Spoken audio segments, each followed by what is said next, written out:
Parliament ఎన్నికల వేళ మాజీ మంత్రి ఎర్రవల్లి దయాకర్రావు సంచలన వ్యాఖ్యలు చేశారు. బీఆర్ఎస్ పార్టీ పిలుపు మేరకు పాలకుర్తి నియోజకవర్గంలో చెప్పిన రైతు దీక్షలో పాల్గొన్న ఎర్రవల్లి బీఆర్ఎస్ పేరు మార్చే ఆలోచన చేస్తున్నామన్నారు. మళ్లీ టీఆర్ఎస్గా మార్చేందుకు కసరత్తు ప్రారంభించినట్లు తెలిపారు. ఫోన్ ట్యాపింగ్లో తను ఇరికించి జైలుకు పంపాలని కుట్ర చేస్తున్నారన్నారు. ఫోన్ ట్యాపింగ్తో తనకు ఎలాంటి సంబంధం లేదన్నారు. జైలుకు పోతే పోతా గానీ పార్టీ మారే ప్రసక్తే లేదన్నారు. మళ్ళా టీఆర్ఎస్ పార్టీ అంటే టీఆర్ఎస్ మారుతామని చూస్తాను అనుకో, అదే టీఆర్ఎస్ పార్టీ తరఫున నిలబడదాం. దయచేసి నేను ప్రతి కార్యక్రమంలో ముందుండి పనిచేయండి.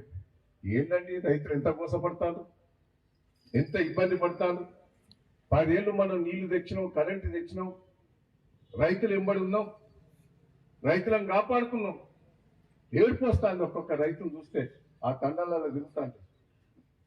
100 ఎకరాలు ఎండిపోతే 30 గుంటలు కూడా ఎండిపోలేదు, 3 గుంటలు కూడా ఎండిపోలేదు అని చెప్తారు. అబద్ధ ప్రచారం చేస్తాను కొంత మీడియా వాళ్ళు కూడా. దయచేసి నేను రిక్వెస్ట్ చేస్తున్నా, మీరు వస్తానంటే మీడియా వాళ్ళు ఎవరైనా తప్పుడు ప్రచారం చేసినోళ్ళు నేను వస్తా, అందరినీ మీడియా వాళ్ళని తీసుకొని వస్తా, ప్రెస్ వాళ్ళని తీసుకొని వస్తా. 1000 ఎకరాలు దెబ్బతింటే ఆడ దెబ్బతిలేదు, కాలువ లేదు, అక్కడ కాలువ పక్కనే ఉన్నది. ఆ కాలువ నీళ్ళతోనే పండించుకుంటారు వాళ్ళు. బోర్లు వేసింది ఒక్కటి కాదు, 100 బోర్లు వేసినాడ. మళ్ళా టీఆర్ఎస్ పార్టీ అంటే టీఆర్ఎస్ మారుతామని చూస్తాను అనుకో,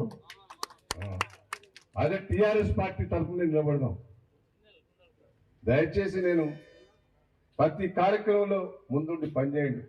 ఏంటంటే రైతులు ఎంత కోసం